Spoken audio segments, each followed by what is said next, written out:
Hello mga ka-high vlog, for today's video, ayan, magluluto tayo ngayon ng paa. Ayan mga ka-high vlog, hindi na namin yan pinakuluan. Sinubukan namin na magluto ng hindi pinakuluan ng paa. Ayun nga po, dahil sa sobrang gutom na namin, ayan, prito na lang namin na walang pakulo yung paa. Sinubukan namin kung kaya siya na hindi papakuluan, kasi pag nagluluto ako, pinapakuluan muna namin ang paa para malambot siya. Ngayon, tatry naman namin yung hindi pinakuluan. Ayan mga ka-high vlog, susubukan natin. Kasi gutom na kami. Ayan na nga, magprito kami. Ayan, pasensya na kayo sa kawali namin mga ka-high vlog. Pero ganyan lang yan. Pero malinis po yan. Ganyan talaga kulay ng kawali namin.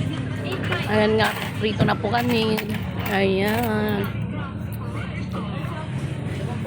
Antayin natin siyang maluto. Tapos susubukan natin kung malambot po siya mga ka-high vlog. At kung masarap siya kahit hindi siya pinakuluan. Ayan mga ka-high vlog. Ayan, antay-antay lang tayo na may minuto. Ayan, may naluto na tayo. Susubukan na natin kung siya ay malambot at masarap. Ayan, tinikman ko na nga mga ka-high vlog. Ayan, yung paa dahil luto na.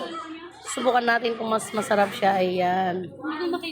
Try natin. Ayan mga ka-high vlog. Kaya ako, tinikman ko na yan. Sinubukan ko siya. Pwede po siyang lutuin na kahit hindi pinakuluan dahil malambot naman po siya.